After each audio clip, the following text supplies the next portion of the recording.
Nasab itu bagi masyarakat, apalagi masyarakat Jawa, nasab itu nggak begitu penting. Makanya orang Jawa itu namanya kan rata-rata pendek-pendek, nggak melibatkan nama orang tua. Nggak begitu penting bagi orang Jawa nasab itu. Maka ketika orang bicara nasab itu kayak diabaikan begitu saja.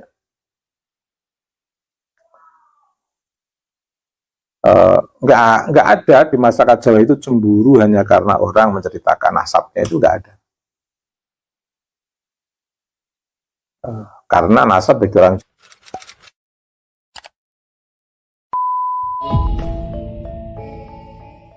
Habib Rizik dicari-cari kesalahan sampai tak ada lagi pasal yang bisa menjeratnya, dicarikan pasal keramaian. Ustadz Somad bisa jadi tadi SMS saya tadi, hati-hati mat, nampaknya kau tak lama lagi gitu. Saya baca bagus ya tadi.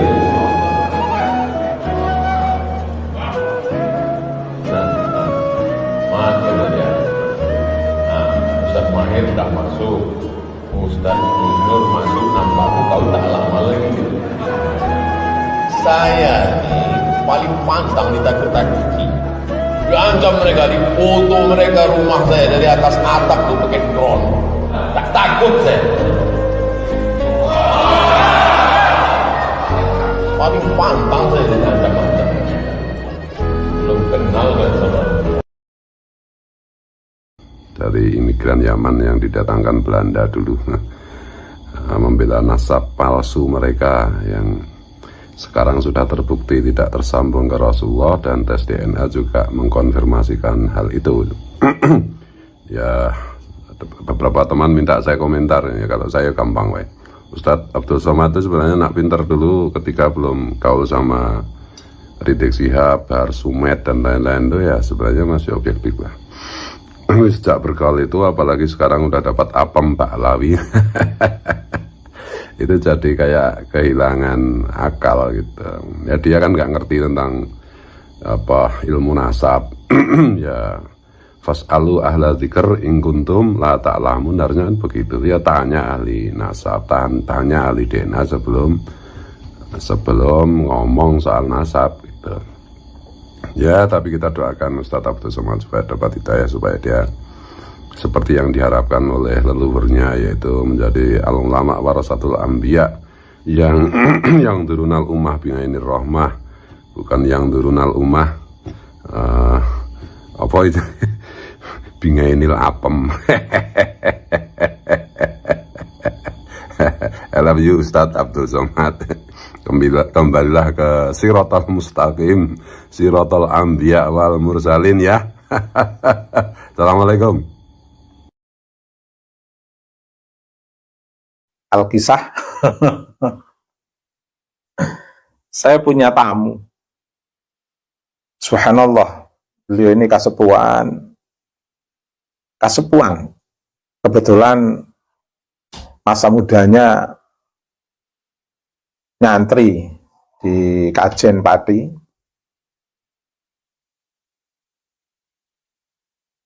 Tapi sayang beliau ingin, pertama kedatangan beliau itu membawa berkah yang begitu luar biasa. Ketika saya izin apa yang beliau sampaikan untuk saya sebutkan sumbernya di ruang publik, beliau tidak bersedia. Ya udah, saya taat aturan saja karena ini bagian daripada etika. Pada prinsipnya beliau itu begini, menanyakan kepada saya kira manfaat untuk saya publikasi. Pertanyaannya begini, mengapa para Ba'alwi di Indonesia ini itu begitu kuat mengunggul-unggulkan nasab, mengglorifikasi para leluhurnya, dan itu enggak cukup setahun 2 tahun, hampir lebih 1 abad.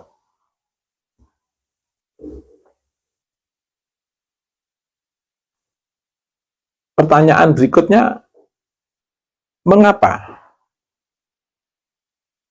sikap Jumawa memamerkan nasab, mengunggul-unggulkan leluhurnya, dan memamer-mamerkan buku nasab, itu kok nggak dilakukan di Yaman saja? Di Yaman tidak ada Mbak Alwi yang unggul-unggulkan nasab itu, mamer-mamerkan nasab secara publik, bahkan menjadikan nasab sebagai alat untuk menghegemoni masyarakat luas. Bahkan atas nama nasab melakukan dalam tanda kutip penjajahan melalui ilmu pengetahuan, bukan dalam konteks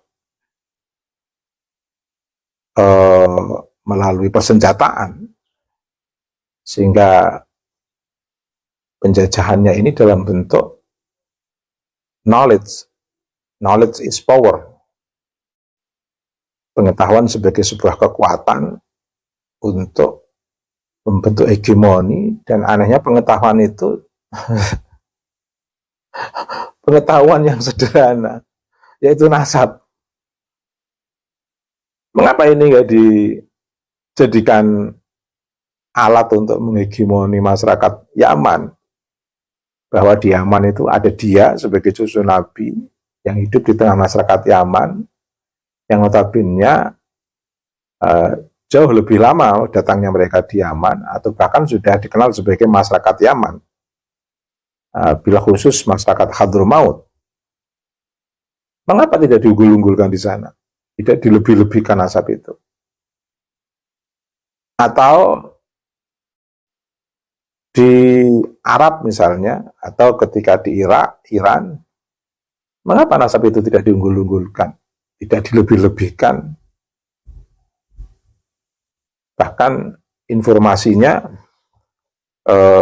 beberapa teman yang ada di Sudan, ada di Yaman, ada di Irak, dan di beberapa kawasan timur lainnya,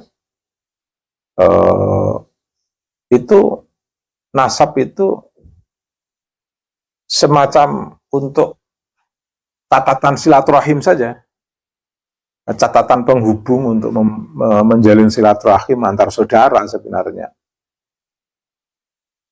Dan itu kan jadi indah juga kalau itu dipraktekkan di Indonesia, bahwa catatan Ba'alwi itu ya cukup untuk silaturahim antar keluarga saja. Nasab itu, catatan nasab itu untuk alat mengumpulkan keluarga. Kenapa nggak dilakukan seperti itu, biar tidak bikin rame di Indonesia ini? Bahkan kenasaban yang diintisabkan kepada Nabi dijadikan alat untuk mencari basis massa. Ini kan jadi problem juga. Di Indonesia itu kesalahan fatal sebagian komunitas Ba'alwi itu menjadikan nasab untuk pembakar gerakan yang dipimpin oleh kaum Ba'alwi, sehingga muncul pembakar gerakan FPI misalnya, pembakar gerakan kisah-kisah sebelumnya yang melibatkan kaum Ba'alwi. Mengapa sih harus di Indonesia diunggul-unggulkan, dipamer-pamerkan? Atau karena melihat orang Indonesia itu mudah dibohongi? Oh, salah. Orang Indonesia itu nggak mudah. Orang-orang yang, tetapi memang sesuatu yang tidak penting itu tidak diperhatikan, tidak menjadi perhatian yang begitu serius. Nasab itu bagi masyarakat, apalagi masyarakat Jawa, nasab itu nggak begitu penting. Makanya orang Jawa itu namanya kan rata-rata pendek-pendek, nggak melibatkan nama orang tua. nggak begitu penting bagi orang Jawa nasab itu. Maka ketika orang bicara nasab itu kayak diabaikan begitu saja.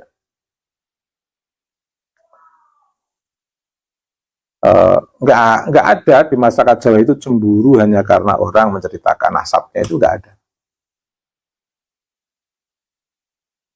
Karena nasab bagi orang Jawa itu malah malu menyebut-nyebut nasab di depan orang itu. Nyebut nama orang tuanya atau leluhurnya di depan orang itu, orang Jawa malu.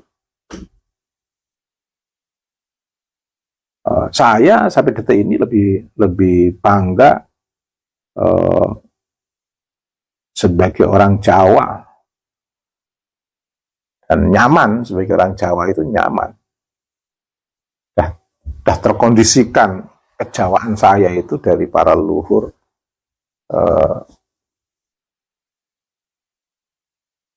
Polanya ya pola yang memang tidak nyaman, diskursus nasab secara publik kayak model orang-orang Yaman itu, karena memang mindset saya itu mindset Jawa. Saya dilahirkan dari keturunan orang-orang Jawa, orang-orang kampung. Lah, sebenarnya kan menarik kalau Pak Alwi itu menjadikan nasab itu sebagai catatan untuk mengumpulkan silaturahim. Nggak akan bikin ramai seperti sekarang ini. Ini ramainya kan karena dipantai oleh bocil-bocil Pak Alwi yang memamerkan nasab, buku nasab. Bahkan seolah-olah buku nasab itu seperti sertifikat hikim yang bisa menjadi instrumen untuk menggimoni, membohongi masyarakat Jawa. Jangan salah, kalau sudah seperti ini kan nggak bisa dibendung. Nggak bisa dibendung. Kecuali para habaib mengaku. Oke, ada beberapa hal yang sebenarnya untuk bisa meminimalisir diskursus nasab ini yang bisa dilakukan oleh kaum Pak Alwi, lebih-lebih oknum-oknum yang terlibat memberikan kontribusi terhadap maraknya, ramenya diskursus nasab ini. Paling tidak dia harus calling down. Semakin manas-manasi para muhibbin, semakin rame, semakin malu habaib. Karena saya saksikan itu, setiap pembelaan yang dilakukan baik oleh habib maupun muhibbin, itu selalu terjadi blunder. Karena sesuatu yang tidak benar, itu mau diego-egoke, mau dibela-bela, itu nanti malah ada banyak sandungan. Semakin ingin membela, semakin banyak sandungan. Jadi begini, membela nasab Pak Alwi dalam diskursus nasab di Nusantara ini, di Indonesia ini, itu kayak orang yang sedang bermain cinta.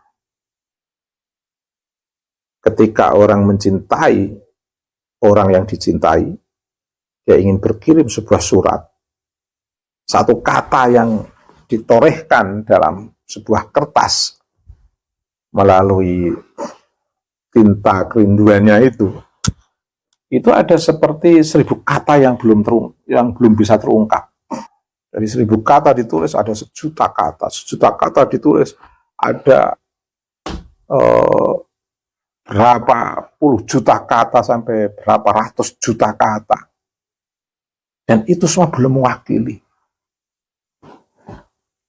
Semakin banyak merefleksikan cinta yang tak sampai, itu akan semakin merefleksikan sikap-sikap yang blunder, refleksi-refleksi yang blunder, sehingga kayak sia-sia saja. Namanya blunder itu apa? Sia-sia. Semakin banyak kata yang tidak merepresentasikan kebenaran, hanya sebuah kerinduan, ketika dipaksa harus keluar, itu akan nampak kedustaan dan kebohongannya hanya karena untuk merebut cinta. Ini kan, tapi anehnya, di dalamnya secara simbolik, sosok Pak Alwi ini kok ya menyebut sebagai Habib, di pecinta yang gagal terkait dengan nasab yang selalu dalam impian, yang sebenarnya tidak memiliki hubungan, atau orang yang mencintai yang selalu gagal karena kata cintanya itu tak pernah bisa memenuhi keinginan orang yang dicinta. Antara yang dicinta dan yang mencintai, ketika sama-sama merefleksikan kata cinta dan selalu tidak puas dengan refleksi cinta itu, dengan refleksi ungkapan-ungkapan cinta itu, akhirnya kedua-duanya akan tidak menyadari, telah merefleksikan banyak kalam-kalam yang sia-sia, dan akhirnya jadi blunder semuanya. Makanya monggo saja, kalau ingin tetap selalu melahirkan sikap-sikap yang blunder, untuk membela kenasaban secara publik di saat kebenaran sudah terungkap, di saat data-data itu telah membuktikan sebuah kebenaran, di saat banyak orang telah membaca kebenaran itu, di saat banyak orang yang juga mendengarkan tentang kebenaran itu. Ketika harus melawan arus, siapapun yang melawan arus, meskipun dengan modal cinta dan yang dicintai, pada akhirnya akan menjadi tontonan ibarat orang yang mabuk cinta, yang tidak terkendali oleh rasionalitasnya, nalarnya, hanya karena cinta. Anehnya cinta itu cinta yang betul-betul ilusi, dan cinta itu tidak merepresentasikan prestasi, karena cinta itu hanya pada ilusi kenasaban, yang sebenarnya itulah yang ingin dalam tanda kutip diminimalisir oleh Nabi, yang itu jangan sampai keluar dalam ruang diskursus dalam konteks untuk membebaskan dan mencerahkan. Bahkan nasab itu juga harus menjadi bagian daripada instrumen sistem kekeluargaan untuk bisa saling membebaskan dan mencerahkan, bukan untuk membelenggu, menghegemoni, mendistorsi, bersikap dusta baik kepada keluarga maupun kepada publik. Karena nasab itu adalah sebuah jalinan yang memang positif untuk silatul arham, untuk sama-sama mendiskusikan tentang takwa, keimanan, keislaman, keihsanan, dan hal-hal yang positif dalam ruang kehidupan.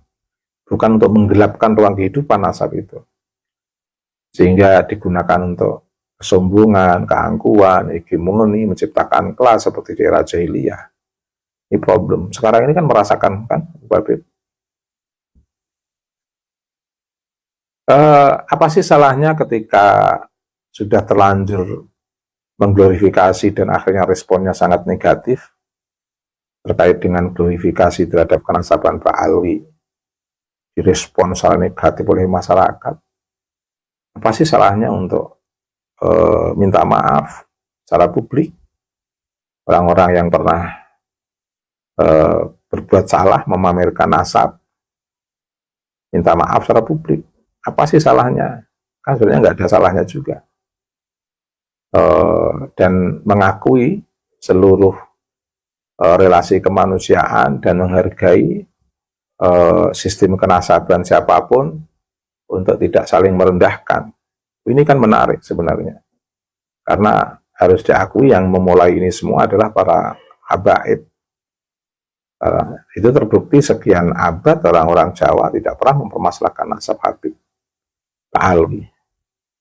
Nah, kalau dulu dipermasalahkan kan bukan karena nasabnya Hasan bin Yahya, tapi karena fatwanya yang ngaco, yang berpihak pada kolonialisme.